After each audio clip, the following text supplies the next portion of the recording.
लफ्ज़ अल्लाह अल्लाह की तमाम तर सिफात का मजमुआ है। जब आप बोलते हैं अल्लाह, अब अल्लाह के अंदर समी भी है, अल्लाह के अंदर रहीम भी है, अल्लाह के अंदर रहमान भी है, अल्लाह के अंदर करीम भी है, अल्लाह के अंदर रब भी है, अल्लाह के अंदर सिफते राज़िक़ भी है। यानी जितनी 99 सिफात या ज़ियारत जोशन कबीर की जितनी सिफात हैं वो लफ्ज़ अल्लाह में मौजूद हैं, क्योंकि अल्लाह इस्म ज़ात है, खुदा की ज़ात का इस्म है अल्लाह। अब सिफात हैं अल्लाह के तारुफ का नाम। तो मसलन मैंने कहा अल्लाह, तो आपके जहन में आया कौन अल्लाह? अल्लाह दिखता कैसा है? अल्लाह है कैसा? अल्लाह जब हमसे डील करता है तो बर्ताव कैसे करता है? तो फिर वो उसका तारुफ है कौन अल्लाह? अर्रहमान अर्रहीम, वो अल्लाह जो रहमान है, वो अल्लाह जो रहीम है। मतलब इस अल्लाह को सबसे ज्यादा अपनी किसी सिफत से प्यार है तो वो सिफत रहमान और रहीम है।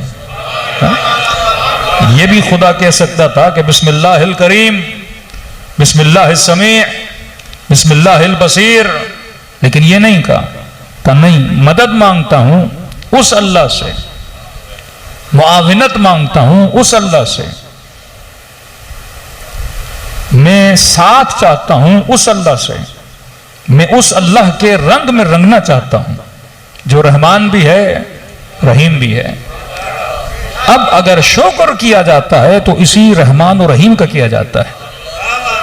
सबसे पहले एक चीज समझ लीजिए कि जिस सूरत को खुदा ने हर मुसलमान पे पढ़ना वाजिब किया, मतलब अगर आपके बच्चे को इन्ना आतैना नहीं आती तो कोई हर्ज नहीं, अगर आपके बच्चे को नंजलना नहीं आता तो कोई हर्ज नहीं, अगर आपके बच्चे को आयतुल कुर्सी नहीं आती तो कोई हर्ज नहीं। हर्ज का मतलब कोई गुनाह नहीं, न कब्र में सवाल होगा न कयामत में सवाल होगा।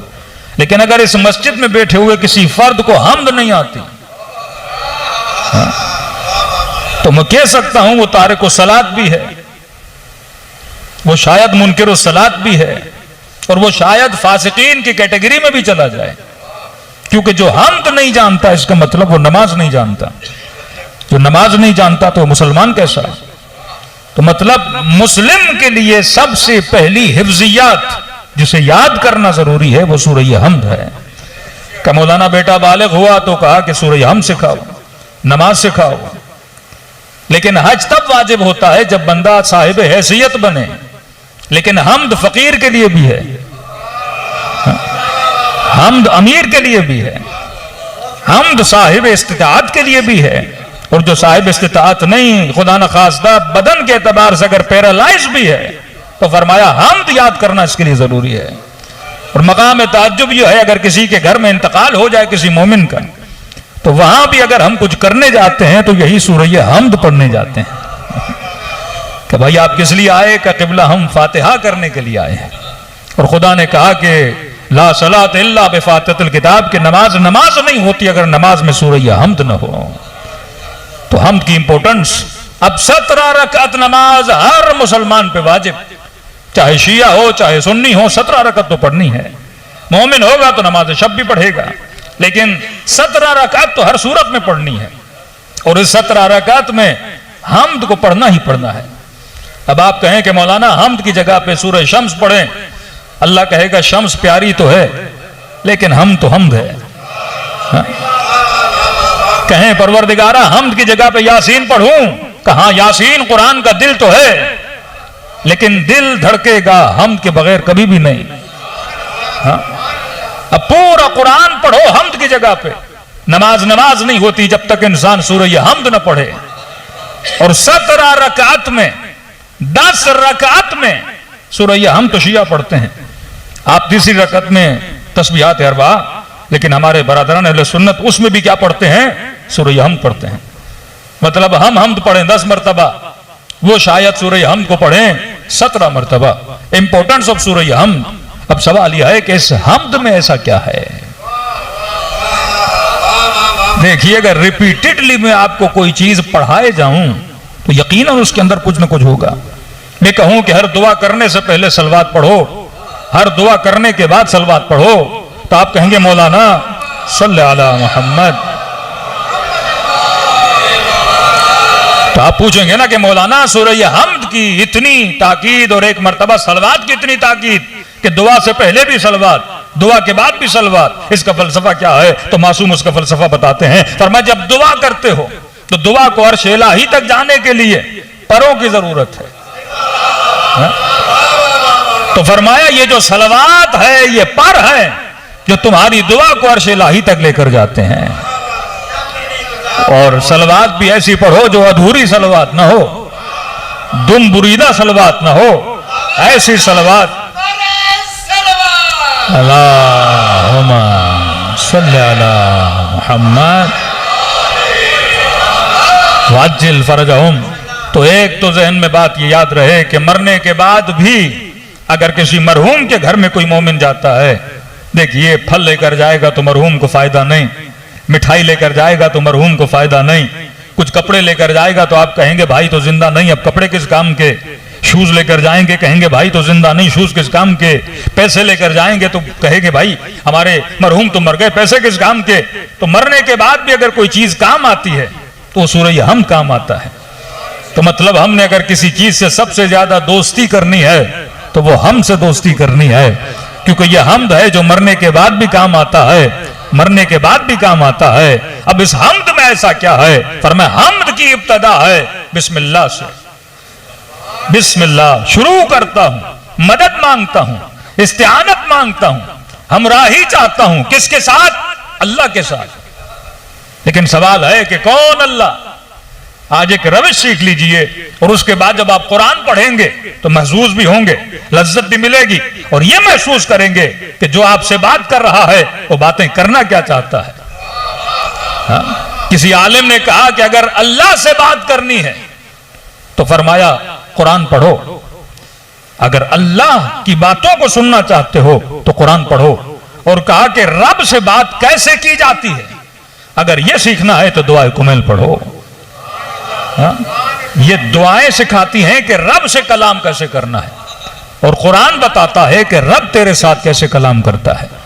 और एक रविश अपने जहनों में बिठा दें, उस रविश को कहते हैं रविश सवाल। देखिए इंसानों के जहनों को किसी जगह पे लाने के लिए बेहतरीन तरीका है सवाल।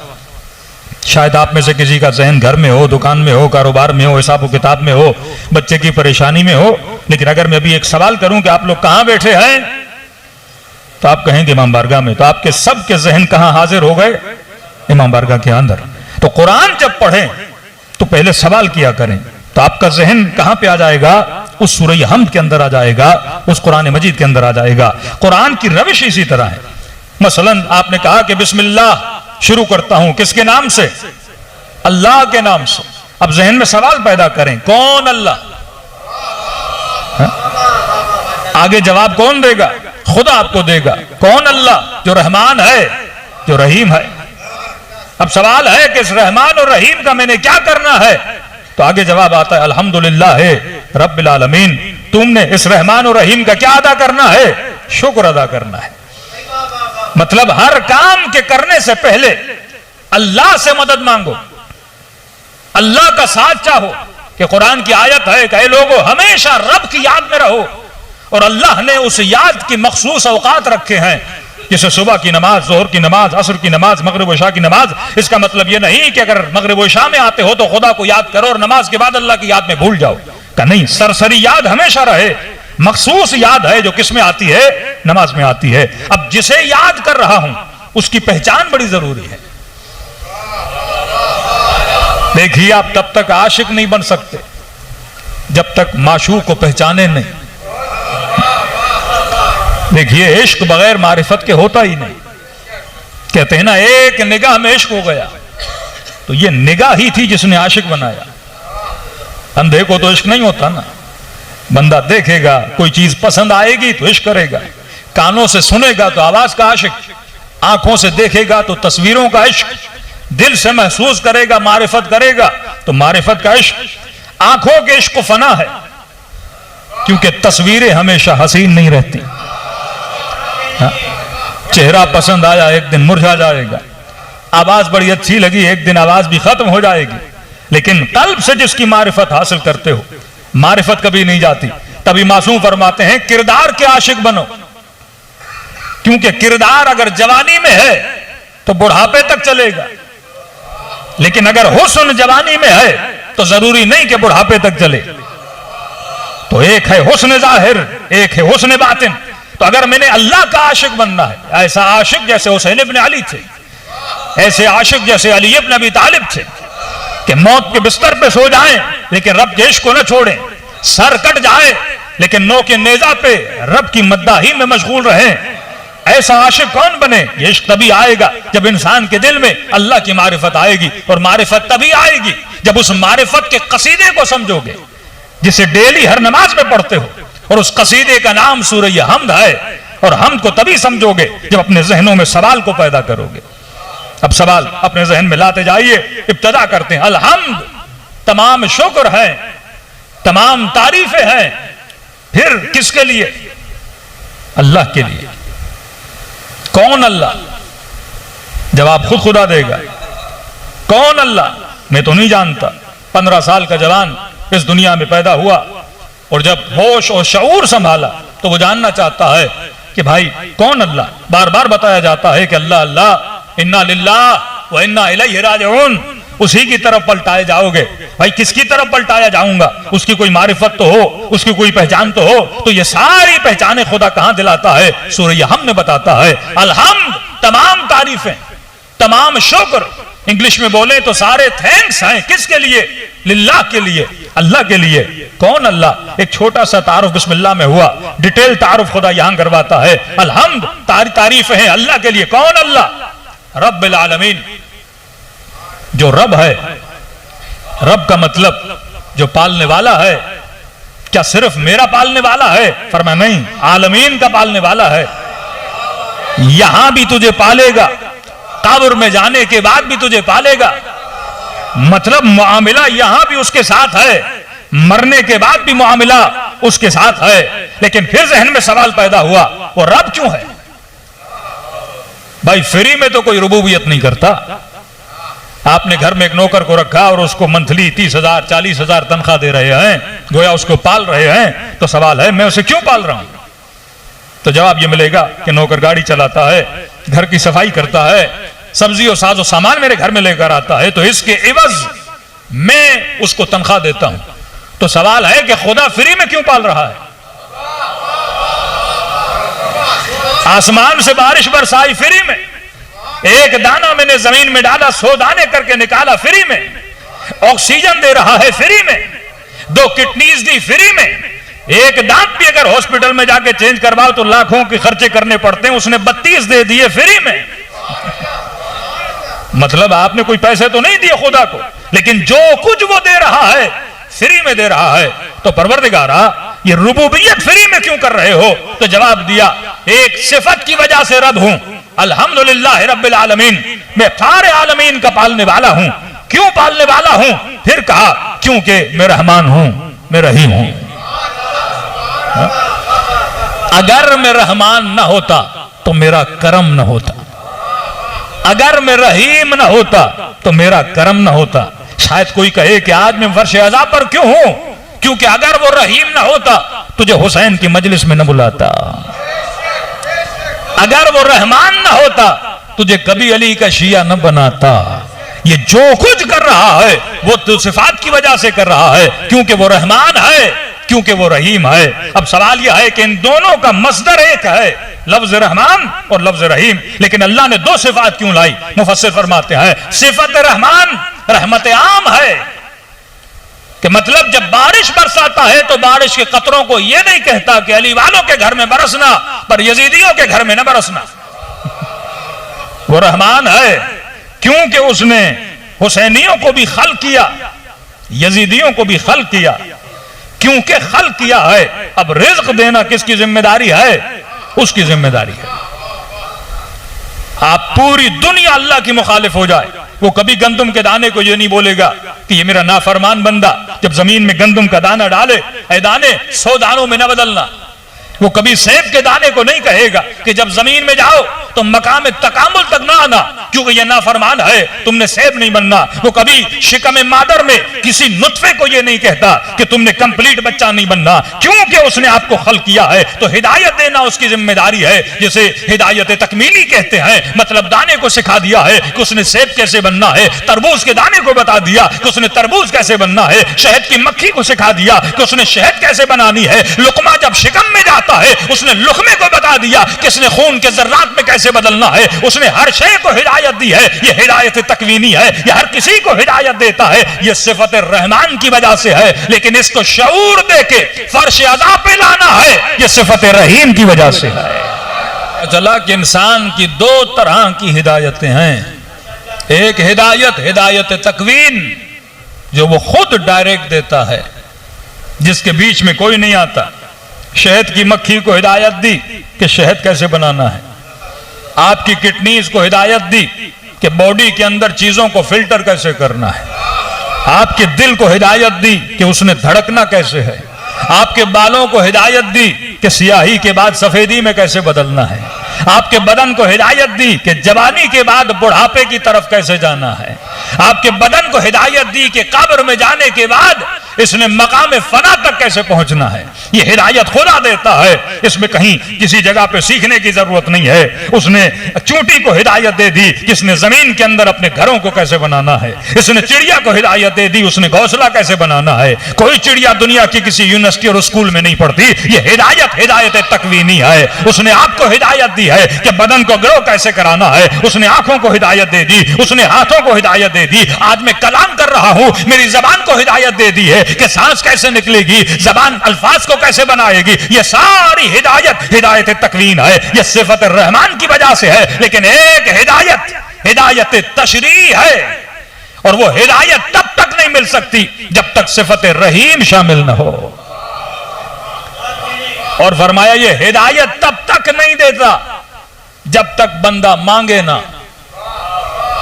ये दूसरी हिदायत मांगने पे मिलती है।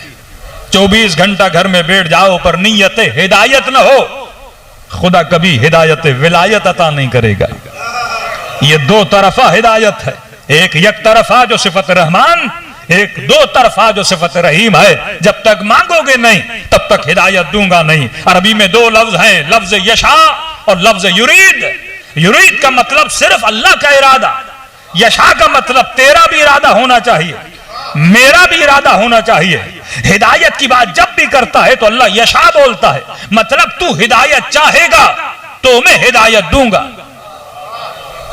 अगर तू मारिफ के मकामात को हासिल करना चाहेगा, जिद्दोजहद करेगा, तो मैं खुदा तुझे हिदायत दूंगा। तो कौन रब, जो रहमान भी है जो रहीम भी है। मतलब ये रब इसीलिए है क्योंकि ये रहमान है।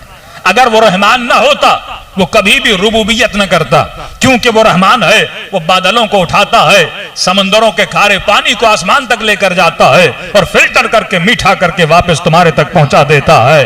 क्योंकि वो रब है, वो एक दाने को 100 दानों में बदल देता है। क्योंकि वो रब है, तुम्हारे बदन में तवानाई अता करता है। तो इस पालने का मतलब ये नहीं जिस तरह माँ बाप पालते हैं, ये पालना हिदायत तकवीनी का पालना है। असल में दूध तो माँ देती है, लेकिन माँ के सीने में दूध किसने दिया?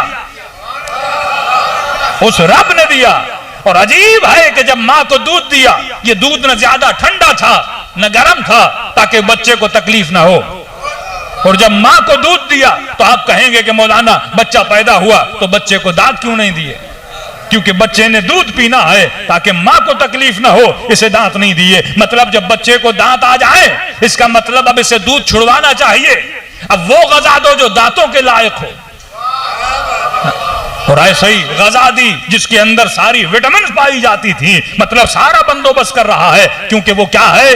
रब है। ये हिदायत हिदायत तकवीनी है जो हर बंदे को देता है, वो चाहे उसे माने या न माने। ये हिदायत खुदा ने देनी है। लेकिन एक हिदायत हिदायत तशरीह है जो सिफत रहीम की बुनियाद पे आती है, और वो मुसलमानों को देता है, वो मोमिनों को देता है। जो इस हिदायत को लेना चाहते हैं उनको ये हिदायत लेना चाहता है। तो यहां तक समझ आ गया कि अल्हम्द, शुक्र है, तारीफें हैं। यहां पे दो ही अल्फाज मिले हुए हैं, शुक्र भी उसका, तारीफ भी उसकी। शुक्र क्यों? फिर सवाल, शुक्र क्यों? क्योंकि वो रब है, क्योंकि पाल रहा है, मैं उसका शुक्रिया कर रहा हूं। तारीफ क्यों? देखिए दो लफ्ज है ना, आपने खूबसूरत तस्वीर को देखा, आप कहते हैं कितनी अच्छी तस्वीर, तारीफ की, लेकिन कभी ये नहीं कहते शुक्रिया तस्वीर। क्योंकि तस्वीर तस्वीर है तो तस्वीर का कमाल नहीं, मुसव्विर का कमाल है। तो शुक्रिया मुसव्विर का, तारीफ तस्वीर की। दुनिया मकाम तारीफ तक तो आई, मकाम शुक्र तक नहीं आई। मछलियों की तारीफ, बादलों की तारीफ, दरख्तों की तारीफ, कायनात की खिलकत की तारीफ, हसीन चेहरों की तारीफ, अच्छी आवाज की तारीफ, लेकिन शुक्र किसका करोगे? आपने किसी चेहरे को देखकर कहा कि माशाअल्लाह कितने हसीन हैं, लेकिन कभी ये नहीं कहते क्योंकि आप हसीन हैं तो आपका शुक्रिया। तो वो कहेगा जनाब इस हुस्न में मेरा कमाल क्या? हाँ, लेकिन अगर कोई डॉक्टर प्लास्टिक सर्जरी कर दे तो शुक्रिया बनता है, क्योंकि उसने बिगड़ी हुई नाक को सीधा कर दिया, बिगड़े हुए चेहरे को अच्छा कर दिया, काली सी खाल को सफेद कर दिया, तो आप कहते हैं क्योंकि आपने क्रिएट किया है इस चीज को तो आपका शुक्रिया। तो मेरे चौथे इमाम फरमाते हैं अजीब है वो इंसान जो दरख्तों को देखकर दरख्त की तारीफ तो करता है पर खालिक के दरख्त की तारीफ नहीं करता। तो तारीफ उसकी की जाती है जो अच्छा दिखे, शुक्र उसका किया जाता है जिसने उसे बाकमाल बनाया है। तो अगर ये तसव्वुर ज़हन में आ जाए तो रोज जब अपनी तस्वीर को आईने में देखो तो कहा करो अल्हम्दुलिल्लाह रब्बिल आलमीन। जब चलो तो कहो अल्हम्दुलिल्लाह रब्बिल आलमीन। जब खुशबू मशाम तक आए तो कहो अल्हम्दुलिल्लाह रब्बिल आलमीन, क्योंकि सारी कायनात को कमाल देने वाली जात कौन है? अल्लाह की जात है। जब ये सुनो कि अली इब्न अबी तालिब फातिह खैबर और खंदक है तो कहा करो अल्हम्दुलिल्लाह रब्बिल आलमीन। ये यदे मुश्किल कुशाई किसी ने अता किया तो वो जात किसकी थी? अल्लाह की जात थी। अगर मोहम्मद को नबी बनाया तो किसकी जात थी? वो अल्लाह की जात थी। ये सारे कमालात देने वाली जात किसकी है? वो अल्लाह की जात है। तभी कहो अल्हम्दुलिल्लाह रब्बिल आलमीन। ये जो कुछ हो रहा है वो सिफत रुबूबियत की वजह से हो रहा है। और वो रब क्यों है? क्योंकि वो रहमान है, क्योंकि वो रहीम है। अब इस रहमान और रहीम को समझाने के लिए एक और मिसाल देता हुआ चलूं। किसी ने मेरे चौथे इमाम से कहा कि मौला, इंसान जब भी किसी के लिए कुछ करता है तो किसी एवज में करता है। हल जज़ाउल एहसान इल्लल एहसान। एहसान का बदला एहसान। आप किसी के साथ नेकी करोगे किसी बदले में, उसने शायद कल आप भूखे थे खाना खिला दिया, लिबास नहीं था लिबास दिला दिया, आपके घर का और महीने का खर्चा तमाम हो चुका था, उसने आपको पैसे दे दिए, तो आप उसके ऊपर कुछ एहसान करते हो या इज़हार मोहब्बत करते हो। तो कहने लगा कि मौला, ये बच्चा जो शिकम मादर में है जब से आता है उस दिन से तकलीफ देना शुरू करता है। 9 महीना मां को तकलीफ देता है, खाने में पीने में तबीयत का बिगाड़, वोमिटिंग, मुख्तलिफ चीजें इस खातून के ऊपर आती हैं, लेकिन 9 महीना इस बच्चे को पालती है, हालांकि यह बच्चा तकलीफ देता है।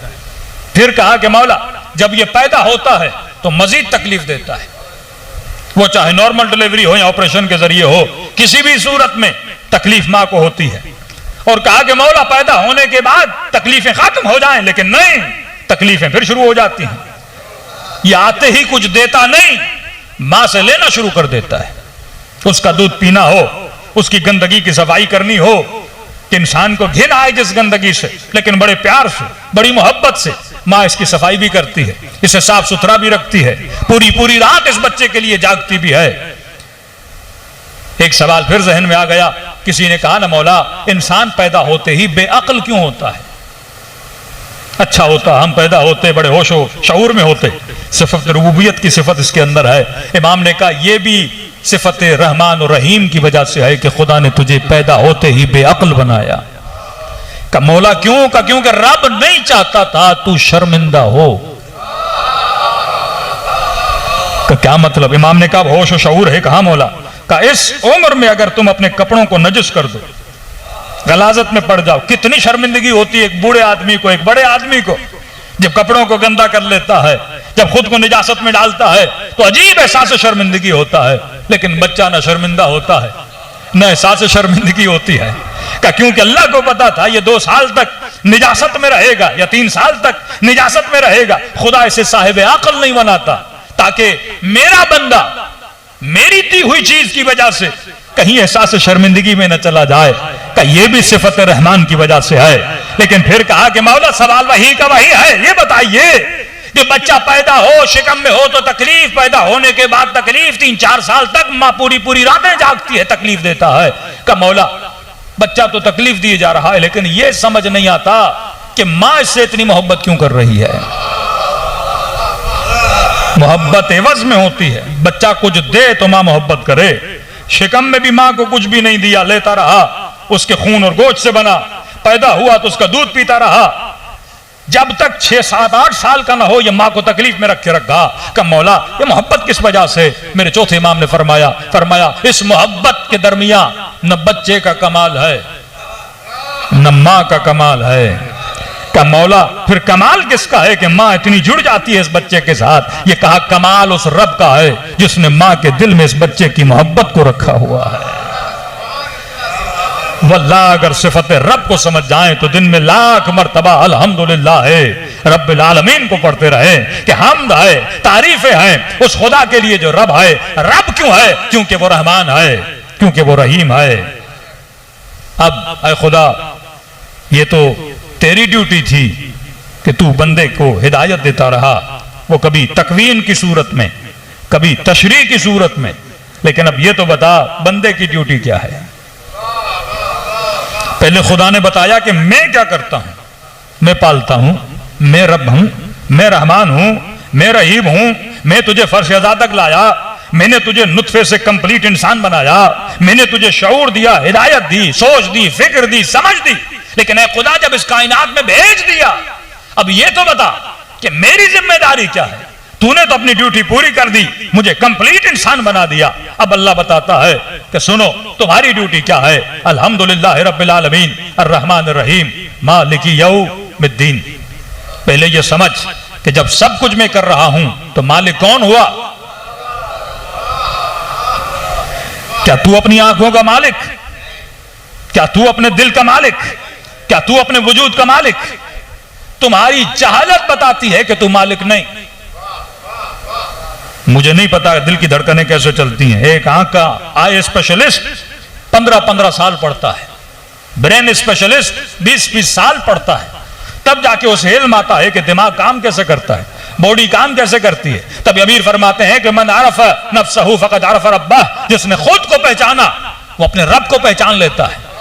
मतलब उसकी मारिफत मेरी जात के अंदर छुपी हुई है। वफीक आलमुल अकबर, ये मत समझना तुम छोटी सी चीज हो, बल्कि तुम्हारे वजूद में एक कायनात समाई हुई है। जब इस कायनात को समझोगे तो ऑटोमेटिकली रब कायनात को समझ जाओगे। तो खुदा खुद बताना चाहता है कि समझो तुम्हारा रब कौन है।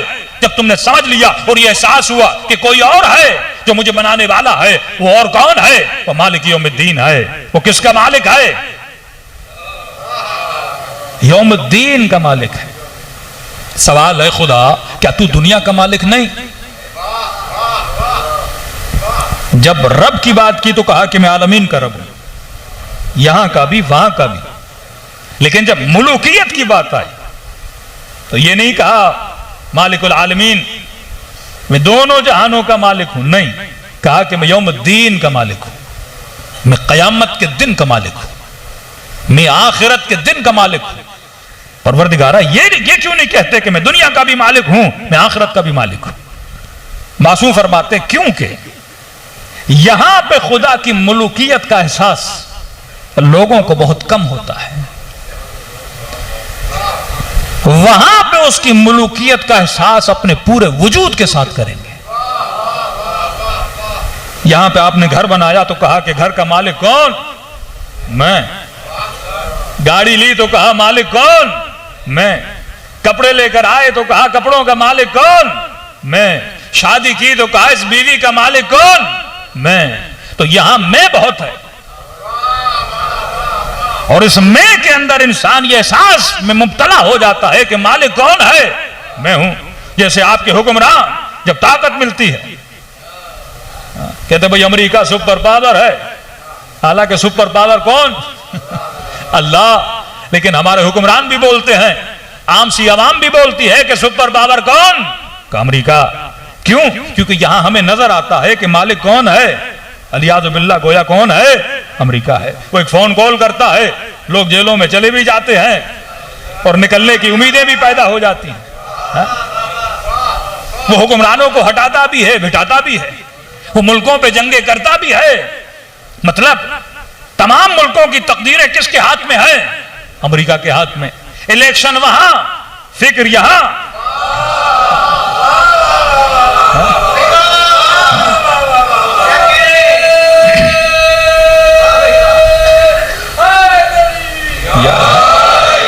बताइए, इतनी फिक्र कभी किसी को अपने हकीकी मालिक की हुई यहां कि भाई ये काम कर रहा हूं, अल्लाह क्या सोचेगा? फला जॉब में जा रहा हूं, अल्लाह क्या सोचेगा? रिश्वत का माल बटोर रहा हूं, अल्लाह क्या सोचेगा? भाई का हक खा रहा हूं, अल्लाह क्या सोचेगा?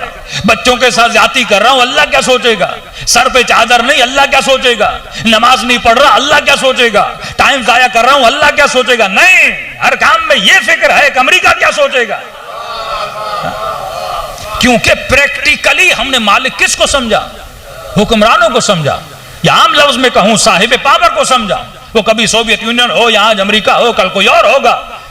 हजरत मूसा के जमाने में मालिक फिरौन को समझा, कभी निमरूद को समझा, कारून ने खुद को समझा, कहा कि मूसा माल मैंने जमा किया, क्यों दूं अल्लाह की राह में? मेरी मेहनत, मेरा पैसा, मेरा माल, मालिक कौन बना? मैं बना। मोमिन को कहा कि खुम्स दो का, क्यों दूं मेहनत, मेरी पैसा मेरा, मैं गरीबों को क्यों दूं? पूरा दिन सोता रहता, खुद जाके मेहनत करे, मैं अपने पैसे से क्यों दूं? मैंने पसीना बहाया, मैंने मेहनत की, मेरा दिमाग लगा। तो यहां एहसास मुल्कियत अपने वजूद में आता है। यहां किसी को एहसास दिलाना कि वो मालिक है, यह बड़ा मुश्किल है। यहां सिंध में आ जाओ तो एहसास होता है पीपुल्स पार्टी मालिक, पंजाब में जाओ तो नून लीग मालिक, केपीके में जाओ तो पीटीआई मालिक, बलूचिस्तान में जाओ तो पता नहीं कौन मालिक। मतलब हर जगह पे कोई ना कोई मालिक बना हुआ है। तो जिसकी हुकूमत वो मालिक, जिसके पास पावर वो मालिक। अब मुल्कियत हुकूमत की लेवल पर हो तो सियासी पार्टियां, घर की लेवल पर हो तो बाप समझता है मैं मालिक, औरत कमजोर है समझता है इसका मालिक कौन? मैं। बच्चे छोटे हैं तो मेरी सुनेंगे, मालिक कौन?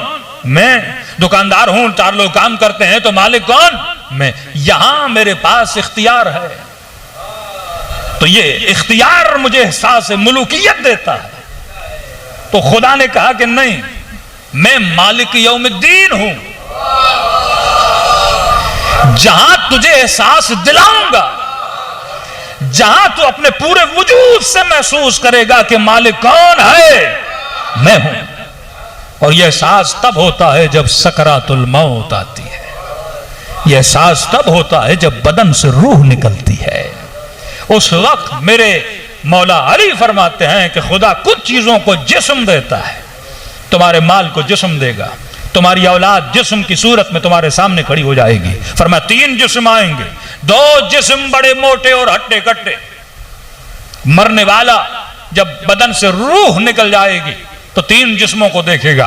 पहले जिस्म से पूछेगा, बता तू कौन है? कहेगा कि तुम यहां खड़े हो, मेरी मदद के लिए आए हो? कहेगा जी मालिक, तेरी मदद के लिए आए। अच्छा, कहां तक मेरी मदद करोगे? कहां तक इस सफर में मेरा साथ दोगे? तो वो जिस्म कहेगा, मालिक हम कब्र तक आपके साथ रहेंगे। क्या करोगे मेरे लिए? कफन खरीद लेंगे, एम्बुलेंस का बंदोबस्त करेंगे, कब्र के खुदवाने की मजदूरी दे देंगे, आपके लिए 1-2 मजलिसें करवा देंगे।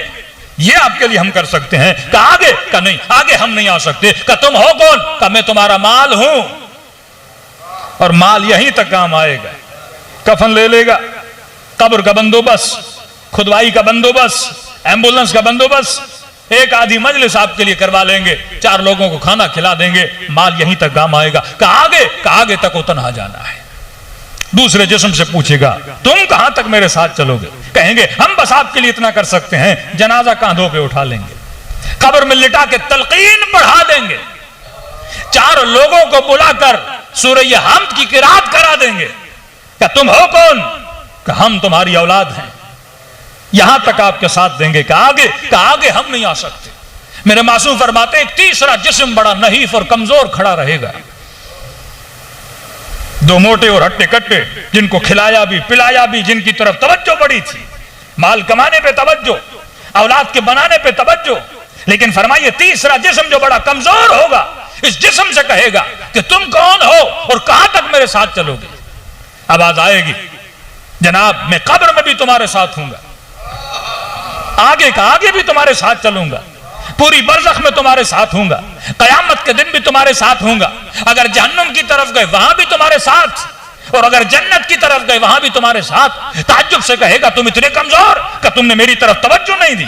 इन दो जिस्मों को मोटा करते रहे लेकिन इस मुझे तुम कमजोर करते रहे, जबकि मैं दुनिया में भी तुम्हारे साथ था, कब्र में भी तुम्हारे साथ हूं, बरज़ख में भी तुम्हारे साथ हूं, आखिरत में भी तुम्हारे साथ चलूंगा। आवाज आएगी तुम हो कौन? तो जवाब देगा मैं तुम्हारा अमल हूं,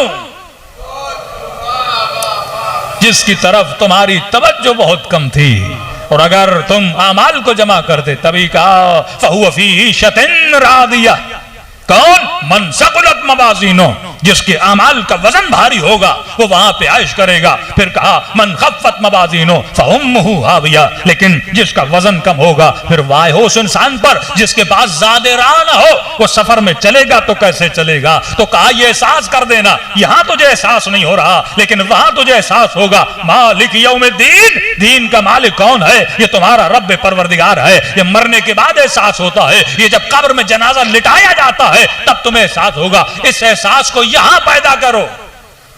अगर यह एहसास दुनिया में आ गया कि मालिक हकीकी कौन है तो फिर दुनिया में कोई मजलूम न रहे, कोई जुल्म न करे, कोई किसी के साथ ज्यादती न करे, कोई किसी की माल में आंखें न डाले। फिर हर इंसान ऐसे जिंदगी गुजारे जैसे अंबिया ने गुजारी, जैसे औलिया ने गुजारी, जैसे हबीब इब्न मदाहिर ने गुजारी, जैसे हुर ने गुजारी। फिर करबलाई मुआशरा बन जाएगा जब इस नुफूस तक इंसान पहुंच जाए कि वाकईन हकीकी मालिक कौन है? परवरदिगारे आलम है। सलवात पढ़े मोहम्मद वाले।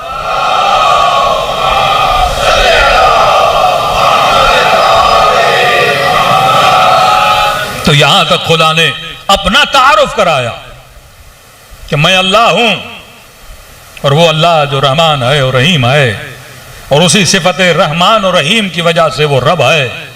अब क्योंकि पालने वाला द मैनेजर ऑफ यूनिवर्स खुदा है तो लिहाजा मालिक यौमिद्दीन भी कौन है? वो खुदा है। अब मेरी ड्यूटी क्या है? जन्नती बनना चाहते हो, मोमिन बनना चाहते हो, सफ़े अहले ईमान में आना चाहते हो तो अल्लाह ड्यूटी बता रहा है। ये वो सबक है जो हर मुसलमान अपनी नमाज में पढ़ता है। जो अपने बच्चों को समझाओ, तो अपनी बेटियों को समझाओ कि बेटा मालिक कौन? खुदा है।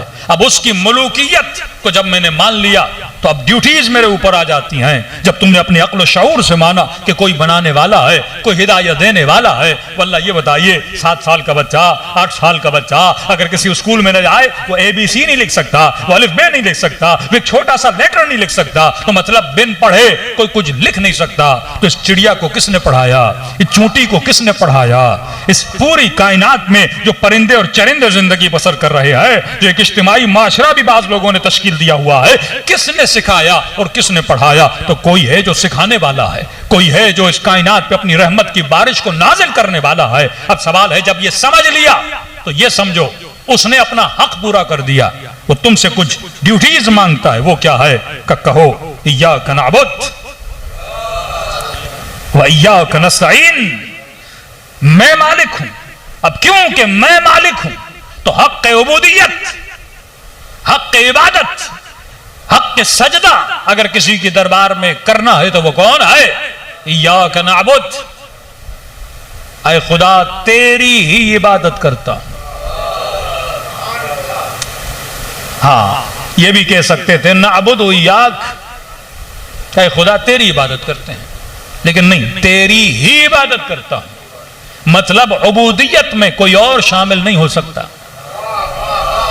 इतना हसास खुदा लफ्ज शिर्क पे, किसी को शरीक न करना। इबादत किसके लिए? मेरे लिए। सजदा किसके लिए? मेरे लिए। नमाज किसके लिए? मेरे लिए। इय्याका नअबुद, ऐ खुदा तेरी इबादत। एक लतीफ नुक्ता है इस हम्द में, यह नहीं कहा कि ऐ खुदा मैं तेरी ही इबादत करता हूं। इय्याका, हम तेरी ही इबादत करते हैं।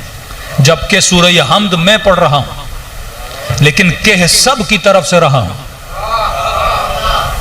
ऐ खुदा हम तेरी इबादत करते हैं। यह नुक्ता है कि जब इबादत करो तो इज्तिमाई तरीके से करो। अल्लाह को इज्तिमाई इबादत पसंद है, इनफरादी इबादत नहीं पसंद। नहीं, मतलब इय्याका नअबुद सिद्क तब आता है जब आदमी मस्जिद में आके नमाज पढ़े, तब है इय्याक नअबुद। मतलब खुदा को मस्जिद वाली नमाज घर वाली नमाज से ज्यादा पसंद है। इसे कहते हैं इज्तिमाई इबादत। दुआ पढ़ो तो इज्तिमाई, इबादत करो तो इज्तिमाई। ऐ खुदा तेरी ही इबादत करते हैं।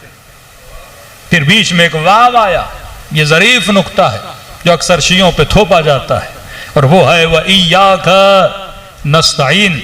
दो ड्यूटीज खुदा ने हम पे रखी कि ये दो काम तुमने करने हैं, मालिक में, रहमान में, रब में, रिज़्क़ को हिदायत देने वाला में। अब तूने क्या करना है, तेरी ड्यूटी क्या है? एक तो इबादत किसकी? मेरी। व इय्याक नस्तईन, और ऐ खुदा तुझ ही से मदद मांगता हूं। अब यहां पे शुरू हो जाएंगे, या अली मदद कहना शिर्क है। हाँ, ऐ अल्लाह तुझ ही से मदद मांगते हैं। बीच में वाव आया, इसे कहते हैं वाव हालिया, कि मैंने कहा ना सवाल करते जाएंगे तो जवाब मिलता जाएगा। रब क्यों? क्योंकि रहमान और रहीम, क्योंकि वो मालिक है, उसकी इबादत हमारे ऊपर वाजिब है। अब ऐ खुदा इबादत तेरी ही करता हूं। फिर सवाल है कि इबादत में मदद किससे मांगूं? क्योंकि तेरी ही इबादत है। अब इस इबादत में मदद भी मैंने किससे मांगनी है? गैरुल्लाह से मांगनी है या अल्लाह से मांगनी है? कहा कि इस इबादत में तुझ ही से मदद मांगता हूं। अगर मदद को जर्नलाइज किया जाए, कहे खुदा तुझ ही से मदद मांगता हूं, फिर कायनात की तमाम तरह असबाब से इंसान को मुनक़ता होना होगा। बच्चा पैदा हुआ, मदद किससे मांगता है? मां से। स्कूल जाना है, मदद किससे मांगी? ड्राइवर से। घर बनाना है, मदद किससे मांगी? इंजीनियर से। बीमार हुए, मदद किससे मांगी? डॉक्टर से। हाँ, तकवीनन तो खुदा मदद कर रहा है, लेकिन जबानन में किससे मदद मांग रहा हूं? मिसाल दे रहा हूं, एक आदमी डॉक्टर के पास गया, डॉक्टर ने कहा सर में दर्द है तो जनाब आप डिस्प्रिन खा लीजिए, बुखार है तो आप पेनाडोल यूज कर लीजिए। अब हाँ, हो सकता है कोई मोमिन और कहे कि इस पेनाडोल में असर डालने वाली जात किसकी है? अल्लाह की है। तो खुदा मैं तुझसे मदद मांगता हूं कि पेनाडोल में असर डाल ताकि मेरा बुखार खत्म हो जाए। लेकिन अगर वहां पे कोई एथियस्ट गया जो अल्लाह को मानता ही नहीं, कहता है खुदाया मैं तुझे नहीं मानता, तू असर डाल न डाल, मैं खाऊंगा मुझे असर होगा। तो सवाल है असर होगा कि नहीं? होगा कि नहीं? तकवीनन खुदा ने उसके अंदर असर रखा हुआ है। कोई उसे माने न माने, गोली असर करेगी, क्योंकि तकवीनन उसके अंदर असर है। वहां पे अल्लाह पे ईमान लाना जरूरी नहीं, हाँ इबादत में उस पे ईमान लाना जरूरी है। और उस इबादत में वो मदद तभी करेगा जब उससे मदद मांगोगे।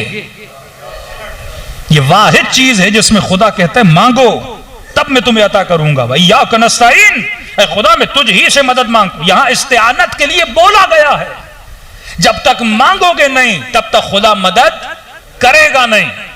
अब आगे खुद बताता है परवरदिगारा मैं इस इबादत में तुझ ही से मदद मांगता हूं। तो मदद कैसे मांगू?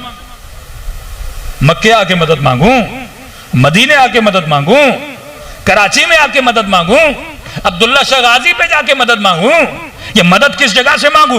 का कहीं जाने की जरूरत नहीं, बस ये कहो इहदिना सिरातल मुस्तकीम। मदद का जरिया है दुआ। कहा ना दुआ जन्नत की किलीद का नाम है। दुआ कुंजी है जन्नत की। का कहो इहदिना, ऐ खुदा हमें हिदायत दे। किस पर? सीधे रास्ते पर, सिरात मुस्तकीम पर। मौलवी भी ये दुआ मांगे, आम मोमिन भी ये दुआ मांगे, मुफ्ती भी ये दुआ मांगे, करबला में हुर भी ये दुआ मांगे, शिमर भी ये दुआ मांगे, इहदिना सिरातल मुस्तकीम, ऐ खुदा हमें सिरात मुस्तकीम पे चला। देखिए इहदिना तक शिमर भी आया, इहदिना तक हुर भी आया, इहदिना तक आप भी आए और मैं भी आया। लेकिन सिर्फ इहदिना तक आने से हिदायत नहीं मिलती। अगर मिलनी होती तो शिमर को मिल जाती, अगर मिलनी होती तो इब्ने साद को मिल जाती, अगर मिलनी होती तो खवारिज को मिल जाती, जिनके माथों पे सजदों के निशान थे, जो नमाज शब भी पढ़ते थे और ये कहते न सिरातल मुस्तकीम, ऐ खुदा हम सबको हिदायत दे। कि आज पूरा मुस्लिम मुआशरा ये दुआ मांग रहा है कि खुदा हमको हिदायत दे। सवाल यह है कि इनको हिदायत मिल क्यों नहीं रही? एहदिना कहने के बाद ये कातिल हुसैन क्यों बना? एहदिना कहने के बाद सकीना को तमाचे क्यों मार रहा था? एहदिना कहने के बाद अली के सर पे जरबत क्यों मारी? एहदिना कहने के बाद हसन के जनाजे पे तीर क्यों चलाए? एहदिना कहने के बाद ये मुसलमान जुल्म क्यों करता है? एहदिना कहने के बाद ये पूरे मुआशरे को लूटता क्यों है? क्योंकि सिर्फ एहदिना तक नहीं आना, आगे भी बढ़ना है। ऐ खुदा हमको हिदायत दे। किस पर? सीधे रास्ते पर। परवरदिगारा, क्या इस रास्ते का कोई रोल मॉडल भी है कि नहीं? देखिए, आज पूरे कराची में निकल जाइए, किसी भी गली में किसी मुसलमान को पकड़ लीजिए, जनाब आप सीधे रास्ते पर हैं? कहेगा अल्हम्दुलिल्लाह मैं बरेलवी हूं, सीधे रास्ते पर हूं। दूसरे से पूछिए आप सीधे रास्ते पर हैं? अल्हम्दुलिल्लाह मैं अहले हदीस हूं, सीधे रास्ते पर हूं। किसी और से पूछिए आप सीधे रास्ते पर? अल्हम्दुलिल्लाह मैं शिया हूं, सीधे रास्ते पर हूं। किसी और से आप सीधे रास्ते पर हैं? अल्हम्दुलिल्लाह मैं देवबंद हूं और सीधे रास्ते पर हूं। कोई मिलेगा जो कहेगा कि जनाब हम सीधे रास्ते पर नहीं? हर तीसरा बंदा ये बोलता है मैं सीधे रास्ते पर, मैं सीधे रास्ते पर। खुदाया तू कोई रोड मॉडल तो बता कि मैं पता लगा सकूं कि सीधे पर कौन है और टेढ़े पर कौन है। का इहदिना सिरातल मुस्तकीम, रोल मॉडल बताता हूं, सिरातल लज़ीना अनअमत अलैहिम। यह हर हेरे गैरे का रास्ता नहीं, यह उनका रास्ता है जिन पे मैंने अपनी नेमतों को नाजिल किया। देखिए, जब इज्तिमाई जुमले आते हैं, प्लूरल जुमला आता है तो बंदा कंफ्यूज हो जाता है। जब कहा ना या कनाबत तुझी से मदद मांगते हैं, अगर हर मदद इसमें आ गई तो फिर आप तकवीन और तशरीह के चक्कर में फंस जाओगे, क्योंकि तकवीनन मांगो ना मांगो वो देता है। ये तशरीह की मदद है जो मांगने से मिलती है। यहां पर भी यह है कि उनके रास्ते पे जिन पे अपनी नेमतों को नाजिल किया। तो सवाल है कौन से नेमत वाले? तकवीन वाले या तशरीह वाले? तकवीनन नेमत गधे पर भी है, तकवीनन नेमत शहद की मक्खी और चूटी पर भी है, तकवीनन नेमत मक्खी पर भी है। ये किन नेमत वालों की बातें कर रहा है? क्या हर नेमत वाला? तो फिर इस मस्जिद में कोई ऐसा वजूद नहीं है जिस पे अल्लाह की नेमत ना हो। तो क्या मैं इन सबके रास्ते पे चलूं? क्या ट्रंप पे अल्लाह की नेमत नहीं? क्या निमरूद पे अल्लाह की नेमत नहीं? क्या कारून पे अल्लाह की नेमत नहीं? हर वो बंदा जो इस कायनात में सांस ले रहा है, असलन वजूद रखता है, खुद वजूद अल्लाह की नेमत है। कि तुझे अदम से वजूद मिला है, ये अल्लाह की नेमत है। तुम हो, ये होना अल्लाह की नेमत है। तो कोई ऐसा वजूद नहीं जिस पे अल्लाह की नेमत ना हो। क्या खुदाया मैं किसके रास्ते पर चलूं? फिर सवाल जब बनाओगे तो जवाब खुदा खुद देगा, सिरातल लज़ीना अनअमत अलैहिम, उनका रास्ता जिन पे मैंने अपनी नेमतों को नाजिल किया। कौन से नेमत वाले? क्या हर नेमत वाला? नेमत वाले में फिरौन भी है, निमरूद भी है, कारून भी है, मूसा भी है, इब्राहिम भी है। का नहीं, हर नेमत वाला नहीं। कौन नेमत वाला? का गैरिल मग़ज़ूब अलैहिम वला वालीन, वो नेमत वाले जिन पे मैं कभी गजबनाक नहीं हुआ। आज आपने माशरे में देखे होंगे ना, एक बंदा हुकूमत पे आता है कि तो अल्लाह की नेमत है कि खुदा ने वजीर आजम बना दिया। कोई मालदार पैसे वाला होता है कि अल्लाह की नेमत है, वह तो इज़्ज़ु मन तशा व तुज़िल्लु मन तशा, अल्लाह ने माल दिया है। तो भाई माल तो कारून को भी मिला, हुकूमत तो फिरौन को भी मिली। ये नेमत नहीं है जिसे तुम नेमत समझ रहे हो। यहां कौन सी नेमत का जिक्र हो रहा है? नेमत मादी नहीं, नेमत हिदायत का जिक्र हो रहा है, नेमत मानवियत का जिक्र हो रहा है कि उनके रास्ते पर जिन पे तूने नेमतों को नाजिल किया। ये रोटी और खाने पीने की नेमत नहीं, नेमत हिदायत वो नेमत। निशानी ये है कि मैं खुदा इन पे कभी गजबनाक नहीं होता। फिरौन को हुकूमत दी पर मैं गजबनाक था, कारून को दौलत दी पर मैं गजबनाक था। अगर नेमत वाला देखना है तो आओ इब्राहिम को देखो जिस पर मैं गजबनाक नहीं था। वला वालीन, और ऐसे नेमत वाले जो कभी गुमराह न रहे हों। मुसलमान कईयों के नाम ला सकते हैं, लेकिन हम जिसका नाम लाएंगे न उन्होंने कभी खुदा को गजबनाक किया, न वो कभी भी गुमराही के रास्ते पे रहे। दलील यह है जब भी किसी का नाम आता है तो आगे रज़ी अल्लाह अन्हु आता है, एक के नाम के आने के बाद करम अल्लाह वजहू आता है। हमने कहा जनाब यहां पर भी रज़ी अल्लाह का रज़ी अल्लाह लगा सकते हैं, लेकिन करम अल्लाह सिर्फ इसी के सामने लगेगा, किसी और के सामने नहीं लगेगा। हमने कहा क्यों? कहा क्योंकि ये वाहिद चेहरा है जिसने कभी बुतों को सजदा नहीं किया। वो नेमत वाले जो कभी गुमराह न रहे, वो नेमत वाले। फिर सूरह निसा में चले जाए, खुदा कहता है सालिहीन, शुहदा, नबीयीन, सिद्दीकीन, ऐसे लोग जिन्होंने कभी झूठ न बोला हो, ऐसे लोग जिनके वजूद से सिफत सालेह निछावर होती हो। तभी आप जब 12वें इमाम का जिक्र करते हो तो कहते हो या अबा सालेहल महदी, आए अबा सालेह महदी अदरिकनी। सिफत नेमत यह है कि वो राह हिदायत पर हों और ऐसे हादी जिन्होंने कभी अपने अमल से खुदा को गज़बनाक नहीं किया, ऐसे हादी जो कभी गुमराही के रास्ते पे नहीं चले। और अजीब हदीस नबी ने फरमा दी, फरमाया फातिमा तो बदअतुम मिन्नी, फातिमा मेरे जिगर का टुकड़ा है।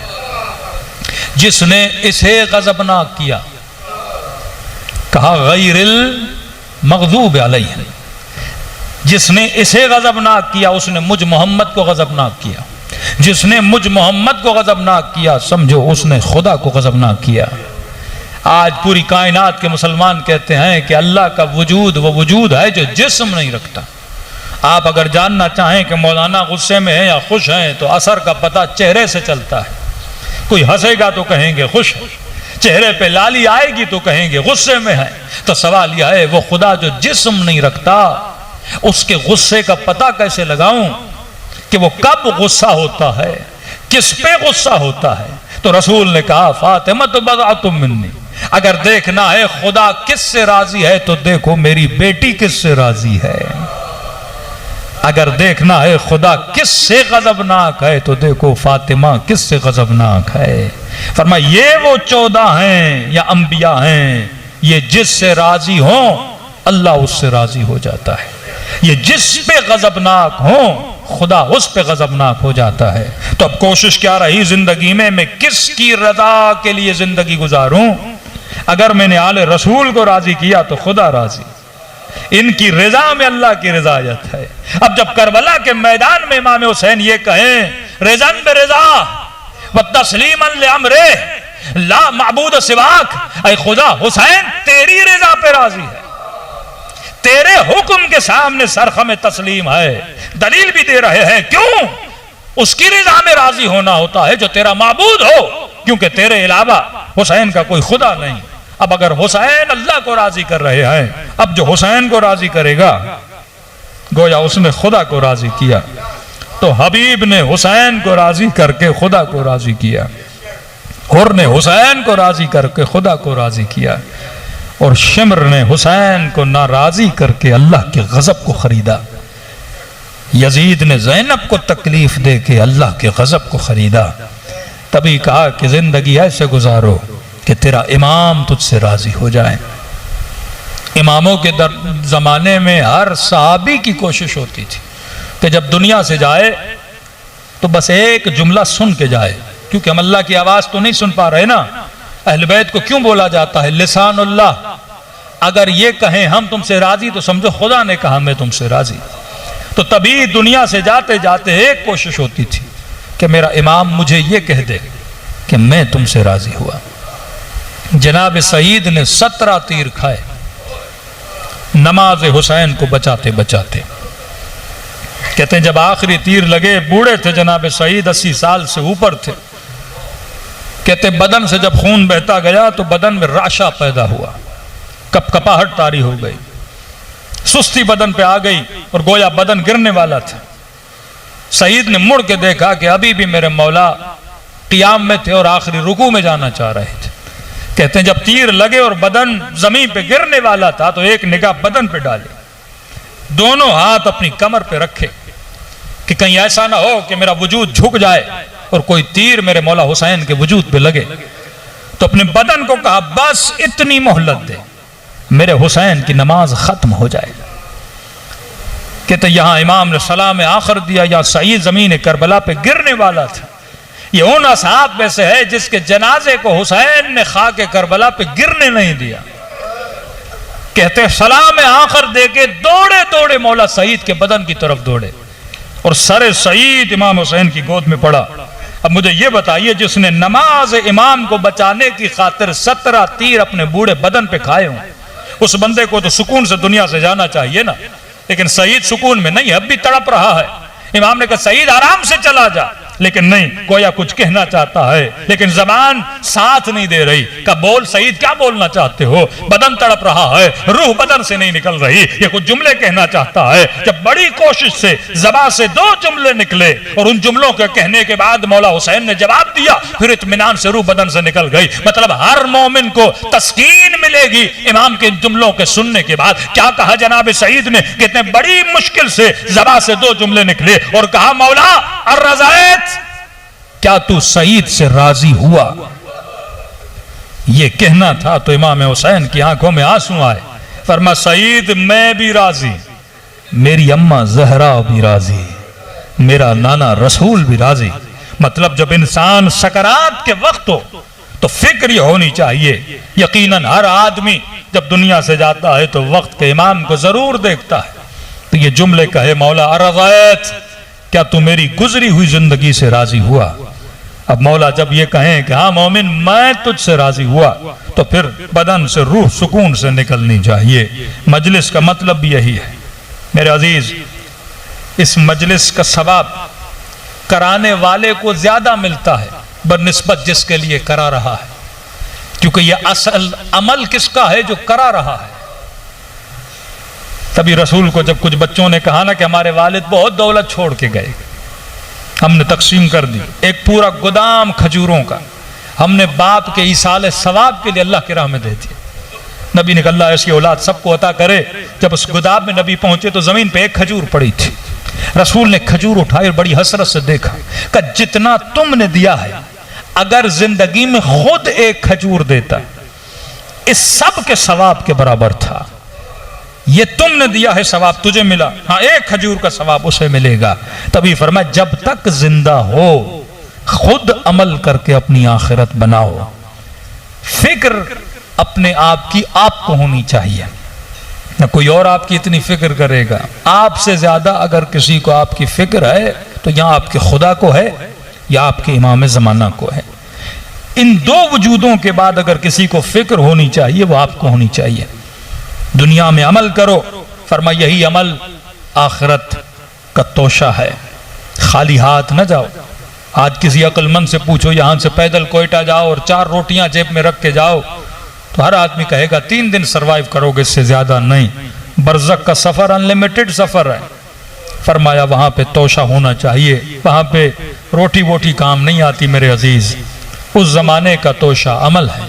ये 24 घंटा समझो अमल की फैक्ट्री है। बंदा सोते हुए भी इबादत कर सकता है अगर मासूम के फरामीन पे अल्लाह को राजी करके सोगी भी तो ये सोना इबादत है। शब हिजरत अली का सोना भी इबादत था, मैदान जंग में लड़ना भी इबादत था, इनका बोलना भी इबादत है। ये रविश अगर जिंदगी की बन जाए, और कितनी काबिले कीमत रहमत है खुदा की अहल बैत के चाहने वालों को। पूरी कायनात में लोगों के पास एक आंसू की नेमत है, शियों को खुदा ने 2 आंसुओं की नेमत दी है। एक तौबा का आंसू जिस पे हर मुसलमान रो सकता है और अल्लाह की रहमत को समेट सकता है, लेकिन एक आंसू सिर्फ आपको दिया है और वह आंसू गमे हुसैन का आंसू है। जब ये 2 आंसू मिलते हैं तो बंदा फिर होर बन जाता है। हम क्यों सिर्फ तारीख में जीते हैं? कोई सलमान था, कोई मिक़दाद था, आप भी सलमान बन सकते हो, आप भी मिक़दाद बन सकते हो। ये क्वालिटीज का दरवाजा, ये मदारिज का दरवाजा खुदा ने बंद नहीं किया। हाँ, नबी के बाद कोई नबी नहीं हो सकता, 12 के बाद कोई इमाम नहीं हो सकता, लेकिन इन मकामात को हर मोमिन हासिल कर सकता है। सिर्फ कोशिश करनी है। आपका मकाम यानी असहाब इमाम ज़माना का मकाम तमाम इमामों के असहाब से बुलंद है, क्योंकि छठे इमाम रश खाते थे कि काश मैं भी महदी के लश्कर में होता। ये वो जमाना है, क्योंकि अल्लाह की हुकूमत की बुनियाद कौन आकर रखेगा? जो समझें कि आखिरी गोल है खिलकत का, हुकूमत इलाही इस कायनात पर है, इमाम ज़माना के पूरा करेंगे। और दुआ करें कि खुदा हम सब को असहाब इमाम में शुमार कराए।